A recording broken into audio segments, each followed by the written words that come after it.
I received my undergraduate degree from Penn State. Do we have any Nittany Lions in the house? Oh man, not even one? All right, we're far away.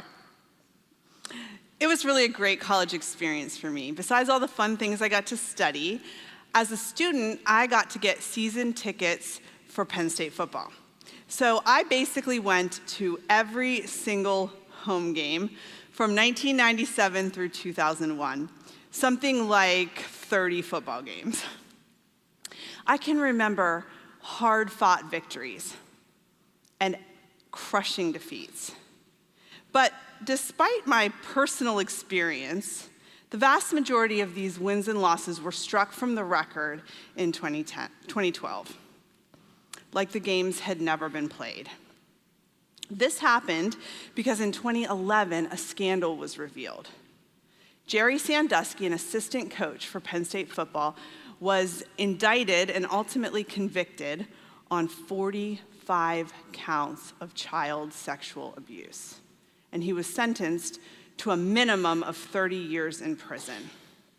Because of this scandal, the NCAA imposed sanctions on the Penn State football program, including vacating all victories from 1998 through 2011. Now, those victories have since been reinstated, but the aftermath of that scandal was absolutely brutal as a Penn State alumnus. What I found the hardest thing to understand was how many people seemed to be somewhat clued in that something was very wrong. There were failures all over the place, failures that allowed a pedophile to continue to have access to victims.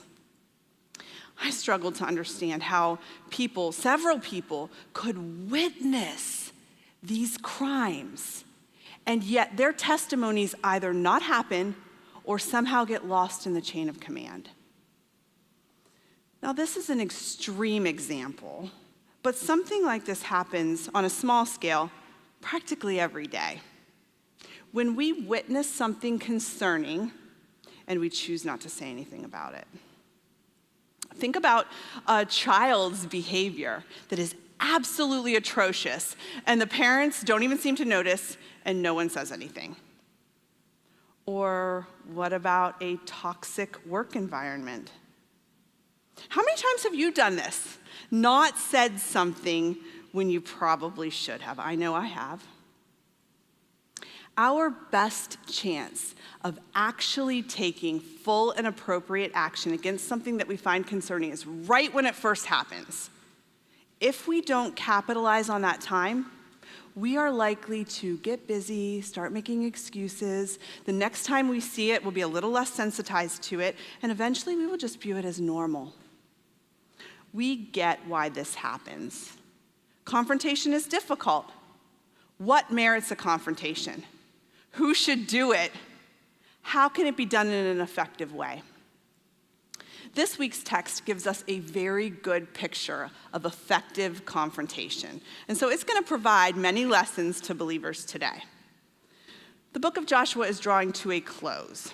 Last week, Joshua finished dividing up the land amongst the tribes, and he established the cities of refuge. He gave cities to the Levites. Now, the work wasn't complete.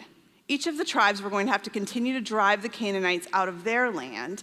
But as this week's passage opens, it seems that Joshua is now in a position where he is able to disband the unified army. So let's start reading in Joshua 22, starting in verse 1. Joshua summoned the Reubenites, Gadites, and half the tribe of Manasseh and told them, "You have done everything Moses, the Lord's servant, commanded you, and you have obeyed me in everything I commanded you. You have not deserted your brothers even once this whole time, but have carried out the requirement of the command of the Lord your God. Now that he has given your brothers rest, just as he promised them, return to your homes in your own land that Moses, the Lord's servant, gave you across the Jordan." So Joshua summons the 2.5 tribes so that he can send them back to their inheritance. As a reminder, the Israelites, as they approached the promised land towards the end of the book of Numbers, these tribes had requested land outside of the promised land. And they made the following commitment: "We will not return to our homes until each of the Israelites has taken possession of his inheritance. And Moses allowed it with the following condition. If you do this, if you arm yourselves for battle before the Lord, and every one of your armed men crosses the Jordan before the Lord until he has driven his enemies from his presence, and the land is subdued before the Lord, afterward you may return and be free from obligation to the Lord and to Israel. And this land will belong to you as a possession before the Lord. Then when the book of Joshua opened, Joshua reminded these tribes of what they had committed to, and they reaffirmed their commitment directly to Joshua. They said, everything you have commanded us to do, we will do. Everywhere you send us, we will go. We will obey you just as we obeyed Moses in everything. The eastern tribes had done everything that they said that they would do. And now that the land was subdued, Joshua was fulfilling Moses' commitment to them that they could return to their inheritance. I really don't think it can be overemphasized how big of a deal it was what these eastern tribes did. It's exemplary for a group this large. We are talking probably 100,000 troops would keep a commitment for this long. It was a minimum of 7 years, but it was likely decades. And as they were sent home with a great deal of plunder, which was basically their fair share for all the work that they had done to help the Israelites subdue the promised land. And Joshua also exhorts them, verse 5, only carefully obey the command and instruction that Moses, the Lord's servant, gave you to love the Lord your God, walk in all his ways, keep his commands, be loyal to him, and serve him with all your heart and all your soul. So the eastern tribes start traveling back, and they get to the point where they're about to cross back over the Jordan, and they stop. And they build a very large and impressive altar. Why?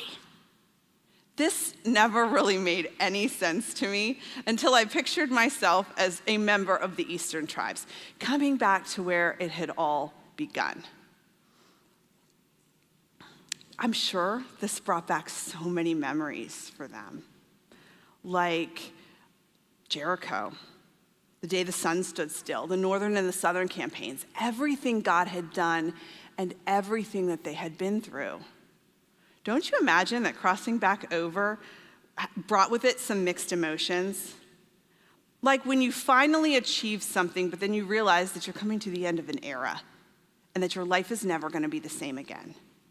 When you graduate from high school or college or you change jobs, you might be happy about these things, but at the same time, maybe just a little bit sad. Perhaps the eastern tribes felt these emotions, or who knows whatever thoughts they had. They could have maybe been second guessing their request for land outside the promised land, like, did we do the right thing? From their response when they were confronted, we know that at a minimum, they were a little bit worried. Worried that as time passed, they would not be considered as part of Israel. And this was a legitimate concern. Out of sight, out of mind.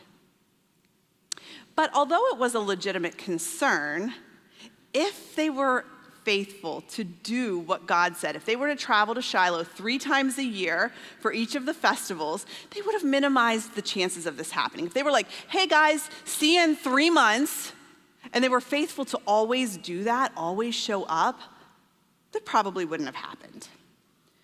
From their response, we also see that they were worried about their children eventually not worshiping the Lord. This too is a legitimate concern. Many of us with children have this same concern. But again, if they were faithful to follow the commands of the Lord, the chances of this happening would be minimized. If they brought their families 3 times a year to Shiloh, if they talked to their kids about the Lord and all the things he had done, this probably wouldn't have happened. God gives us so many commands in order to help us avoid bad things happening. So our obedience is really key. So because of these concerns, they build this replica altar. It's a replica of the altar that was at Shiloh. What the eastern tribes did probably seemed pretty strange to you, but it's not actually that strange when you look at other parts of the Bible. For example, in Genesis, often people would build altars at memorable places.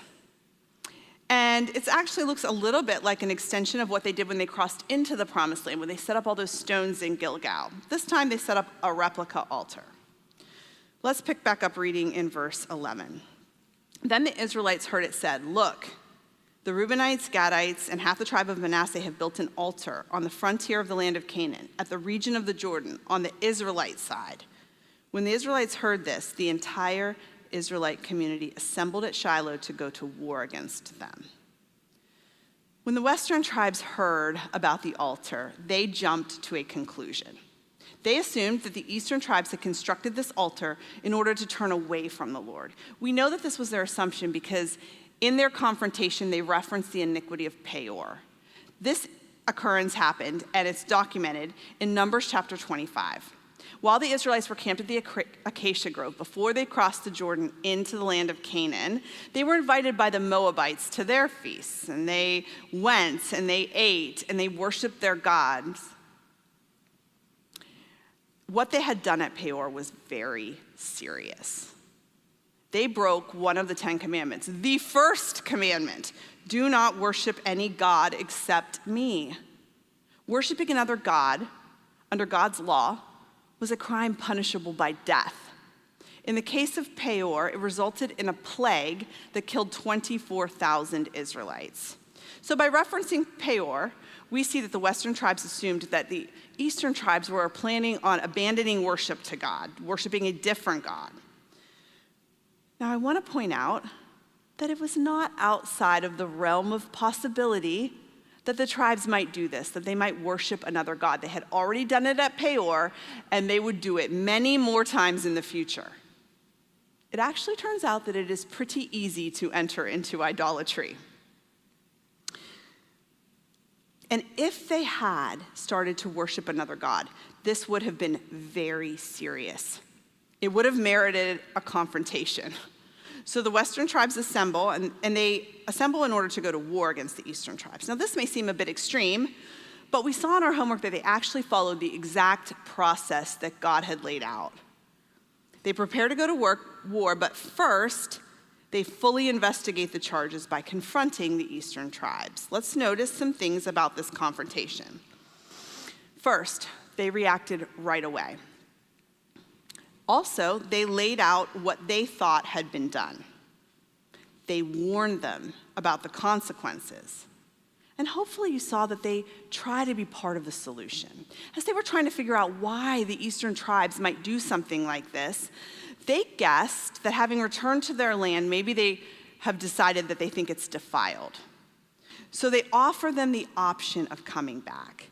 This was a very big offer. Essentially, they were offering to give up about 1/3 of their land in order to make space in the Promised Land for these tribes. This was a costly offer. Let's look at how the eastern tribes responded. I'll start reading in verse 21. The Reubenites, Gadites, and half the tribe of Manasseh answered the heads of the Israelite clans. "The mighty one, God the Lord. The mighty one, God the Lord. He knows, and may Israel also know. Do not spare us today, if it was in rebellion or treachery against the Lord that we have built for ourselves an altar to turn away from him.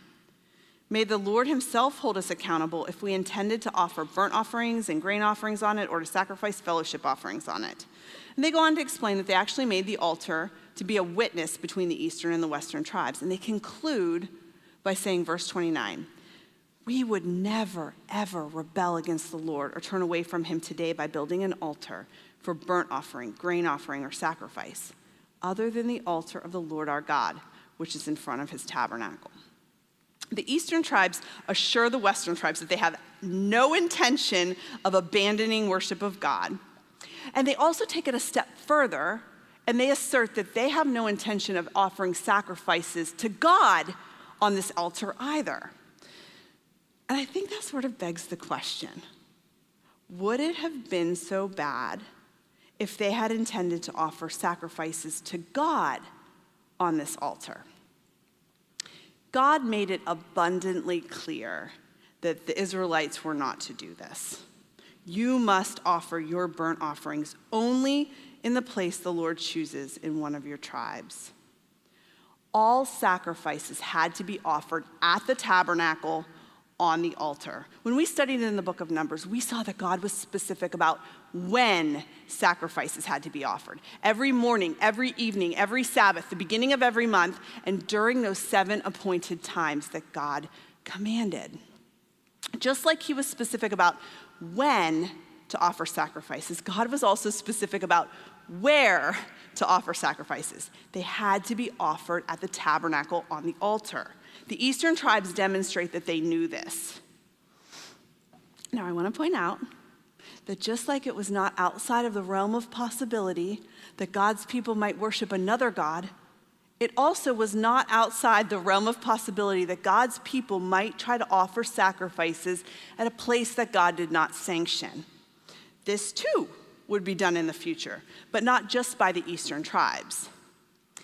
All the tribes would eventually, after the time of the judges, be united into one kingdom under their first king, King Saul. And they would remain united under King David and then King Solomon.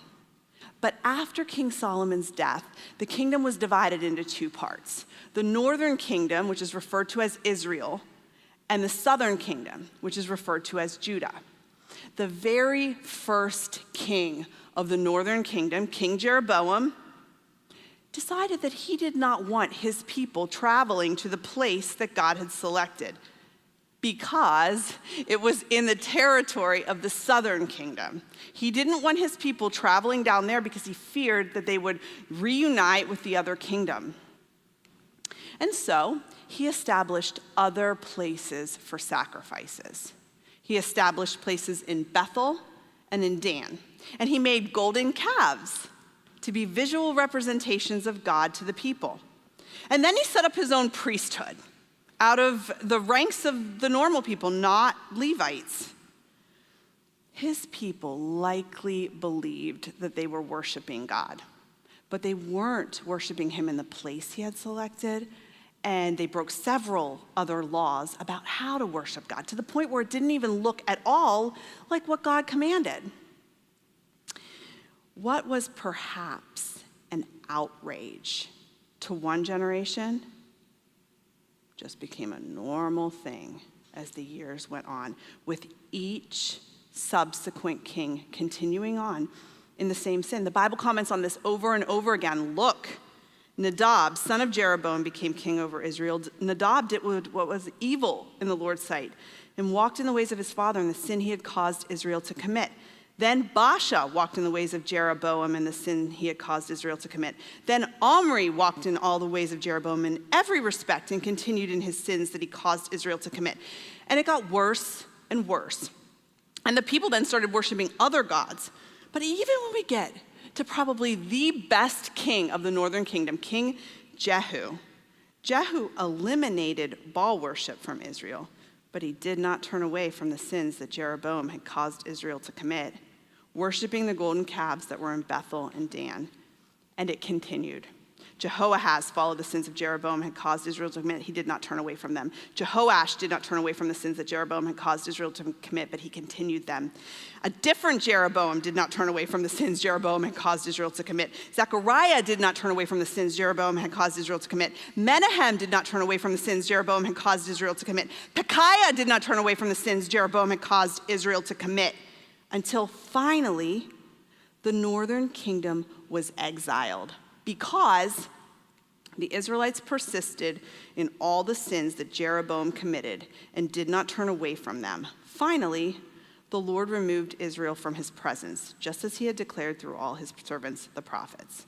So Israel has been exiled to Assyria from their homeland to this very day. God is specific about proper worship for good reason. Obviously, it's worse for God's people to abandon God altogether or to worship other gods in addition to God. But what happened in the northern kingdom shows us that there is a very slippery slope. We'll just move the place of worship a little bit, make it a little bit more convenient. Oh, and then maybe we'll add this here and that here. And all of a sudden, it doesn't look at all like what God commanded. So the Western tribes confronting the Eastern tribes right away was a very good thing. If they hadn't, perhaps they would have started to offer sacrifices to God on this altar, and perhaps they would have followed in the path of the Northern Kingdom.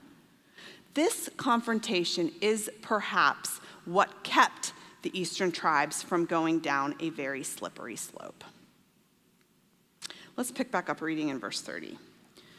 When the priest Phinehas and the community leaders, the heads of Israel's clans who were with him, heard what the descendants of Reuben, Gad, and Manasseh had to say, they were pleased. Verse 32. Then the priest Phinehas, son of Eleazar, and the leaders returned from the Reubenites and Gadites in the land of Gilead to the Israelites in the land of Canaan and brought back a report to them. The Israelites were pleased with the report, and they blessed God. They spoke no more about going to war against them to ravage the land where the Reubenites and Gadites lived. So the Reubenites and Gadites named the altar, "It is a witness between us that the Lord is God." This passage wraps up with a potential crisis averted, and who knows what other future problems were avoided. As we wrap up today, let's address those questions that I posed at the beginning. What merits a confrontation? Who should do it? And how can we do it in an effective way? So let's first consider what merits a confrontation. In this week's passage, we saw that some of God's people confronted others of God's people about something that was very important. So at a minimum, God's people should confront each other about very important things.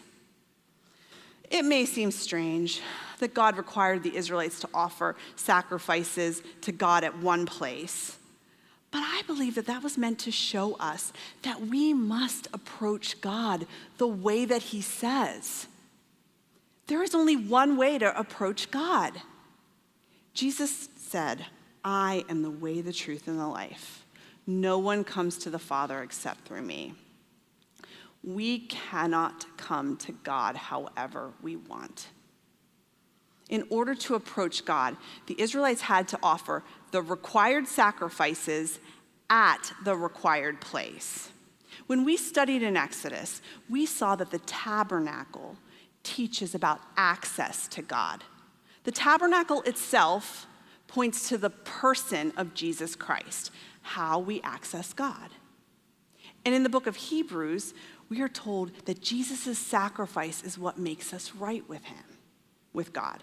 The sacrifices point to the work of Jesus Christ. God having his people come to a specific place with specific sacrifices shows us that our one way to approach God is through his Son, Jesus Christ. When we think about what merits a confrontation, we often get this wrong. We have a tendency to confront people about things that we probably shouldn't, and to not confront people about things that we absolutely should. We tend to want to confront people about things that are important to us, maybe, but if we honestly look at the Word of God, they are either unclear or they don't seem to be that important. This week's passage shows us what the most important thing is, that God's people worship God alone. If you suspect that a fellow believer, especially one that you are close to, is starting to abandon God or starting to worship other gods in addition to God, this is absolutely something that merits a confrontation, like the Western tribes did. The more important the issue, the more important it is that a confrontation take place. But even less important issues could merit a confrontation in order to avoid bigger issues. The next question is, who should confront someone? People are most likely to consider and respond favorably to confrontation that comes from someone who they know has their best interest at heart. Again, this is an area where we often get it wrong. We often want to confront people that maybe we shouldn't, and to not confront people that we absolutely should. We tend to want to confront people that we don't know well, or that we do not have that good of a relationship with.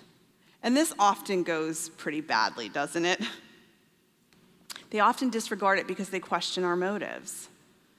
And it can further damage a relationship that's already tense. In those cases, we actually might be better off by praying for this person and that someone would confront them that actually has the ability to speak into their life. So we have this tendency to confront people that maybe we shouldn't. And then conversely, we often avoid confronting people that we absolutely should, the ones that are near and dear to us, that we have great relationships with. If you are in a position where you can confront someone effectively, whether it's a huge issue or not, you should consider doing so. The more influence you have, the better the relationship you have with them, the more the chances are it is that you should be the one that should confront them. And if you have a great relationship with someone, then you don't really have to worry about how well you do this confrontation. It's probably going to go okay.